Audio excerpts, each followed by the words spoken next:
RCF. Des souris et des hommes. Jean Pouly. Et encore un peu de numérique sur RCF avec Jean Pouly. Bonjour Jean. Bonjour Lucie. Avec vous aujourd'hui, on s'intéresse à l'art numérique. Alors cette question, est-ce que l'art numérique est un nouveau langage ou un nouveau support ? Écoutez, je ne sais pas trop, je vais essayer d'y répondre. En tout cas, comme la révolution numérique n'épargne personne ni aucun domaine, il fallait bien que j'explore comment l'art est également renouvelé par la généralisation des outils numériques. Alors tant au niveau de sa production que dans sa diffusion et sa réception par le public. Alors en effet, l'art étant quasi consubstantiel à l'humanité, il a toujours évolué au cours du temps avec l'évolution des supports de création et de diffusion et donc des techniques. Alors de la grotte Chauvet aux expériences les plus avant-gardistes d'environnement artistique interactif, l'intégration des technologies numériques a depuis une cinquantaine d'années progressivement fait évoluer les pratiques artistiques, même si la majorité des artistes s'expriment encore avec des supports et des matériaux plus traditionnels, comme le papier, la toile, la terre, le bronze, pour ne parler que des arts plastiques. Donc l'art, on voit à peu près tous ce que c'est, mais comment on peut définir les arts numériques ? Alors, si on est d'accord pour définir l'art comme un langage, un moyen d'expression humain qui permet d'exprimer ce que d'autres langages ne peuvent pas forcément faire, l'art numérique est une catégorie artistique particulière qui utilise les spécificités du langage numérique, justement. Alors rappelons ici que le numérique, avant de devenir une culture, avec l'explosion d'Internet et de ses usages, est d'abord un langage binaire composé de 0 et de 1. On parle même de langage informatique, base de la programmation informatique, des logiciels et des fameux algorithmes dont on parle beaucoup aujourd'hui. Alors il se trouve que les prémices de l'informatique dans les années 60 coïncident avec le décloisonnement des catégories artistiques qui permettent l'avènement de ce qu'on appelle les installations, les situations et autres environnements artistiques où se mêlent du son, de l'image, de la vidéo et différents supports artistiques. Alors ce mouvement de décloisonnement va grandement favoriser l'émergence des arts numériques qui par nature sont aussi multisupports et multimédia. Et du coup, quelles sont les innovations induites par les supports et les outils numériques ?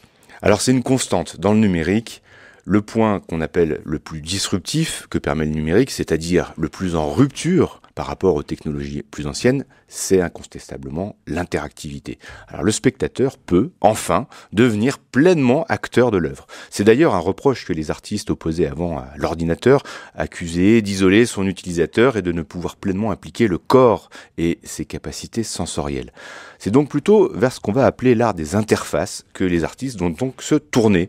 L'idée des artistes est de pouvoir amplifier, augmenter, transformer la perception que nous avons du monde en étant immergés dans un univers ou une installation qui mêle différents espaces physiques ou virtuels.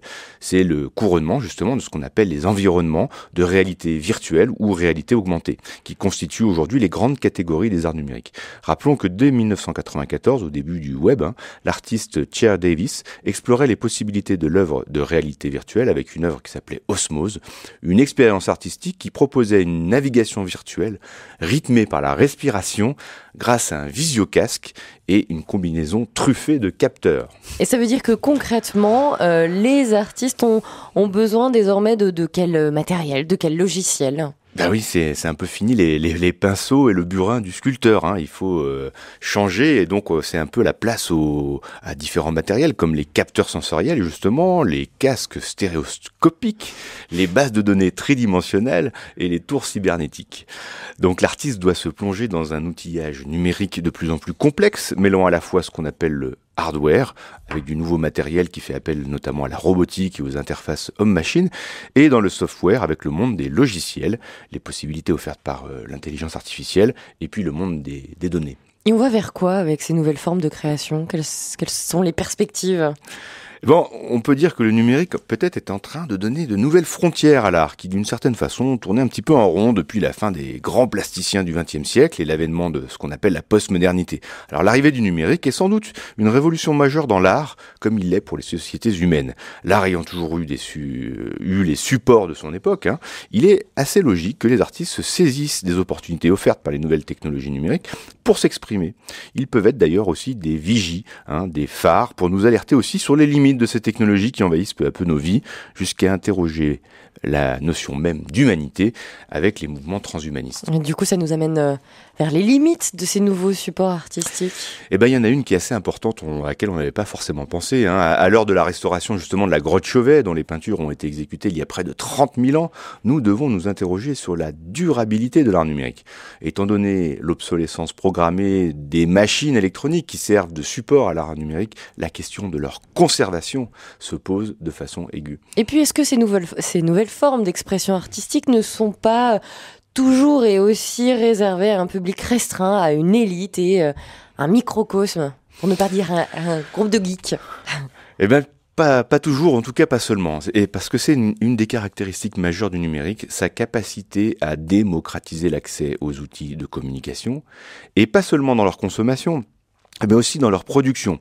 Et c'est ce qu'a fait notamment l'événement qui s'appelle Muséomix, qui est un événement assez original, qui propose de remixer les formats traditionnels d'exposition des musées en utilisant les technologies numériques et en mobilisant les talents et l'imagination de différents acteurs qui viennent d'univers très différents, des designers, des bricoleurs, des électroniciens, des geeks, effectivement, dans des marathons créatifs de plusieurs jours.